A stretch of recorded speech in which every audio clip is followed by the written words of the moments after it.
কোহলি না থাকায় তাকে বড্ড মিস করবেন বেন স্টোকস। আর ম্যাক্সওয়েল ৩৭ বছর বয়সেও মা বাবাকে স্টেডিয়ামে উপস্থিত রেখে করেছেন দারুণ এক সেঞ্চুরি। এদিকে সূর্যকুমার যাদবের ইনজুরি বাংলাদেশ সফরের আগে ভারতের জন্য বাড়তি দুশ্চিন্তার। সব খবর এক করে জানাবো আজকের খেলার বেলায়। সঙ্গে আছি সাদাতুর রাফি।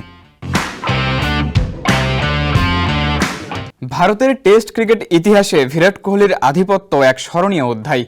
তারকা ক্রিকেটারের অনুপস্থিতি যখন প্রতিদ্বন্দ্বীদের জন্য সুযোগ, তখন কোহলি না থাকায় ভারাক্রান্ত ইংল্যান্ডের অধিনায়ক বেন স্টোকস। এক ভিডিও বার্তায় স্টোকস জানিয়েছেন মাঠের খেলায় মিস করবেন বিরাটের লড়াইয়ের স্পিরিট। বিস্তারিত রাফিউল ইসলাম রাতুলের রিপোর্টে। ক্রিকেটে বিরাটের আগ্রাসন কিংবা মানসিকতার বিষয়ে সবারই জানা। লম্বা সময় ধরেই তার মাঠের এই আগ্রাসন দেখে আসছেন ক্রিকেট প্রেমীরা। টেস্ট ক্রিকেটে ভারত ইংল্যান্ডের লড়াই মানেই এক ভিন্ন গল্প, আর সেই গল্পের মূল চরিত্রে ছিলেন কিং কোহলি। তবে সময়ের পরিক্রমায় এখন তিনি ভারত টেস্ট দলের সাবেক খেলোয়াড়। তারকা ক্রিকেটারের অনুপস্থিতি যখন প্রতিদ্বন্দ্বীদের জন্য সুযোগ, তখন ইংল্যান্ডের অধিনায়ক বেন স্টোকস মিস করছেন টেস্ট থেকে সদ্য অবসর নেয়া বিরাট কোহলিকে। আমি মনে করি ভারত তার লড়াইয়ের স্পিরিট, তার মানসিকতা ও জয়ের তীব্র আকাঙ্ক্ষা মিস করবে। বিরাট তার জার্সির 18 নম্বরকে নিজের করে নিয়েছে। কোনো জার্সির পিছনে 18 নম্বর না দেখলে অদ্ভুত হবে বিষয়টা। বিরাট লম্বা সময় ধরে ভারতের একটা ক্লাস। ইংল্যান্ড ক্রিকেটের এক ভিডিওতে এমন বার্তা দিয়েছেন স্টোকস। 2016 থেকে 2019 সালের মধ্যে 4 বছরে তার বার্ষিক গড় কখনো 55-র নিচে নামেনি। এমনকি 2016 ও 17 সালের শেষে তার ক্যালেন্ডার বছরের গড় ছিল 75-এর উপরে। ভারতের চতুর্থ সর্বোচ্চ রান সংগ্রাহক হিসেবে টেস্ট ক্রিকেট থেকে অবসর নেয়া বিরাটের সম্পর্কে স্টোকস বলেন, সে অবিশ্বাস্য এবং আমি নিশ্চিত অবসরের পর তার ক্যারিয়ারের জন্য ভারতে বেশ প্রশংসা হয়েছে। সে ইংল্যান্ডের বিরুদ্ধে সত্যিই ভালো করেছে, আমরাও তার প্রশংসা করি। আর হ্যাঁ, সে একজন উচ্চমানের খেলোয়াড়। ভারতের টেস্ট ক্রিকেট ইতিহাসে বিরাট কোহলির আধিপত্য এক স্মরণীয় অধ্যায়। দীর্ঘ সময় ধরে টেস্ট দলে তার নেতৃত্ব এবং ব্যাটিং পারফরম্যান্স ভারতীয় ক্রিকেটকে নতুন এক উচ্চতায় নিয়ে গেছে। তার অধীনে ভারত বিদেশের মাটিতে ধারাবাহিকভাবে সাফল্য পেয়েছে। বিরাট কোহলি শুধু একজন ব্যাটসম্যান নন, তিনি জাতীয় টেস্ট দলের এক যুগের প্রতীক। তার মানসিকতা গোটা দলকে অনুপ্রাণিত করে। তাই এবার হয়তো ইংল্যান্ড টেস্টে এই বিষয়টি মিস করবে তার ভক্ত সমর্থকরা। তার বিরুদ্ধে না খেলাটা হবে লজ্জার, কারণ আমি বিরাটের বিরুদ্ধে খেলতে পছন্দ করি। আমরা দুজনেই একে অপরের বিরুদ্ধে খেলতে ভালোবাসি, কারণ মাঠে নামলে আমাদের একই মানসিকতা থাকে যে এটা একটা যুদ্ধ। বিরাটের অবসরের পর এমন মেসেজ দিয়েছিলেন বলেও জানান স্টোকস। আগামী 20 জুন থেকে ইংল্যান্ডের বিপক্ষে 5 ম্যাচের টেস্ট সিরিজ খেলবে ভারত, তবে সেখানে থাকবেন না নাম্বার 18। রাফিউল ইসলাম রাতুল, কালবেলা।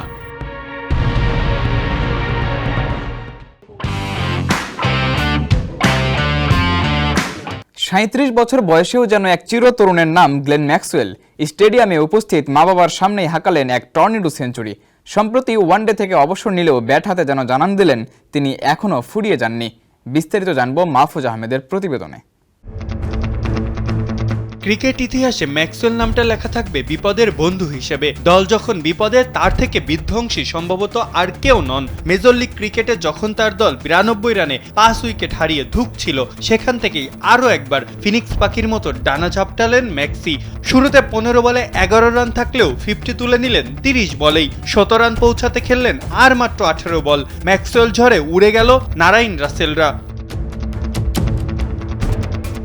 তানভীর সাঙ্গা প্রতিপক্ষ দলের সবচেয়ে সফল বোলার, তার উপরেই শুরুতে চড়াও হন ম্যাক্সওয়েল। টানা 3 ছক্কা হাঁকিয়ে ম্যাচে ফেরান দলকে। এরপর নিজের চিরচেনা ঢঙেই উইকেটের চারপাশে বসিয়েছেন ছক্কার বন্যা। ব্যক্তিগত 78 রানের সময় প্রথম বাউন্ডারি মারেন ম্যাক্সি। ইনিংস শেষে 49 বলে 106 রানে অপরাজিত ছিলেন তিনি। ছক্কায় মেরেছেন 13টা, 13 ছক্কা আর 2 চারে 86 রানই তিনি করেছেন বাউন্ডারি থেকে। সুইপ, রিভার্স সুইপ, হাঁটু গেড়ে স্ট্রেইট ছক্কা, ব্যাকফুটে লেগ সাইড দিয়ে উড়িয়ে বাউন্ডারির বাইরে। পিওর এন্টারটেইনমেন্ট বলতে যা বোঝায় তারই এক ঝলক দেখালেন দ্য বিগ শো। ম্যাক্সওয়েলের খেলা দেখতে এসেছিলেন তার বাবা মাও। তাদের সামনে রান করতে পেরে উচ্ছ্বসিত তিনি। তার ঝড়ো সেঞ্চুরিতে 200 গন্ডি পেরিয়ে যায় তার দল। প্রতিপক্ষকে 100-র নিচে গুড়িয়ে দিয়ে বিশাল জয় পেয়েছে ম্যাক্সিরা। ওয়ানডে থেকে অবসর নেওয়া এই অজি যেন এখনও চিরতরুণ। 22 গজে নামেন 83-এর রাজত্ব কায়েম করতে। 37 বছর বয়সেও এমন ইনিংসই বলে দেয় হয়তো বুড়িয়ে গেছেন ম্যাক্সি, কিন্তু ফুরিয়ে যাননি। মাহফুজ আহমেদ, কালবেলা।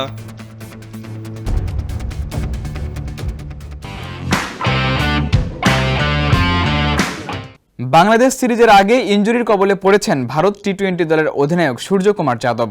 চিকিৎসার জন্য বর্তমানে লন্ডনে আছেন এই ব্যাটার। অপারেশনের পর আগামী কয়েক মাস থাকতে হতে পারে মাঠের বাইরে। বাংলাদেশ সফরের আগে দুর্বল ভারতের সুযোগ কাজে লাগাতে পারবে টাইগাররা? বিস্তারিত জানাচ্ছেন রাফিউল ইসলাম রাতুল। ইনজুরির কারণে বাংলাদেশের বিপক্ষে খেলা অনিশ্চিত ভারত টি-20 দলের অধিনায়ক সূর্যকুমার যাদবের। বর্তমানে চিকিৎসার জন্য লন্ডনে আছেন এই ব্যাটার। ৩৩ বছর বয়সী এই ক্রিকেটার অপারেশনের পর আগামী কয়েক মাস থাকবেন মাঠের বাইরে। ফলে ভারত বাংলাদেশ সিরিজে তার অংশগ্রহণ অনেকটাই অনিশ্চিত, এমনটি বলছে ভারতের গণমাধ্যম। ভারতের টি-20 দলের নিয়মিত অধিনায়কের এই অনুপস্থিতি এক সুযোগ হতে পারে বাংলাদেশের সামনে। এই সুযোগ কি কাজে লাগাতে পারবে লিটন বাহিনী? ভারত ও ইংল্যান্ড সিরিজ শেষ হওয়ার পরই বাংলাদেশের মাটিতে 3টি করে ওয়ানডে ও টি-20 খেলবে ম্যান ইন ব্লু শিবির। অন্যদিকে ভারত টেস্ট দলের অধিনায়ক ও টি-20 দলের সহ অধিনায়ক শুভমান গিল ইংল্যান্ড সফরের পরে থাকতে পারেন বিশ্রামে। ফলে বাংলাদেশ সফরে বড় এক ধাক্কা আসতে যাচ্ছে ভারতের স্কোয়াডে। নিউজ 24-এর প্রতিবেদক বৈভব ভোলার মতে, সম্প্রতি টি-20 মুম্বাই লিগ খেলেই স্পোর্টস হার্নিয়া সার্জারি করাতে ইংল্যান্ডে গেছেন যাদব। প্রতিবেদনে আরও বলা হয়েছে, ডান পাশের স্পোর্টস হার্নিয়ায় ভুগছেন এই ক্রিকেটার। যদিও এই রোগের সঙ্গে আগেও লড়েছেন যাদব। 2024 সালের জানুয়ারিতে বাম পাশের সমস্যার কারণে জার্মানিতে চিকিৎসা নিয়েছেন তিনি। এরপর অংশ নিয়েছেন আইপিএল এবং টি-20 বিশ্বকাপে। শিরোপা জয়ে দলের জন্য বয়ে এনেছিলেন দারুণ সাফল্য। সময়সীমা বিবেচনা করলে কমপক্ষে 1 থেকে 2 মাস ক্রিকেটের বাইরে থাকতে হবে ভারতের টি-20 দলের এই অধিনায়ককে। ক্যারিয়ারের সেরা ছন্দে থাকা ক্রিকেটারের জন্য যা এক বড় ধাক্কা বলে মনে করছেন বিশেষজ্ঞরা। সম্প্রতি আইপিএল মৌসুমেও ব্যাট হাতে বেশ ছন্দে ছিলেন তিনি। আইপিএল 2025 মৌসুমের এমভিপি সম্মাননা পাওয়া এই ক্রিকেটারের অনুপস্থিতি এক বড় সুযোগ টাইগারদের সামনে। ভারতের এই দুঃসময় কিভাবে কাজে লাগায় বাংলাদেশ তা হয়তো সময়ই বলে দিবে। রাফিউল ইসলাম রাতুল, কালবেলা।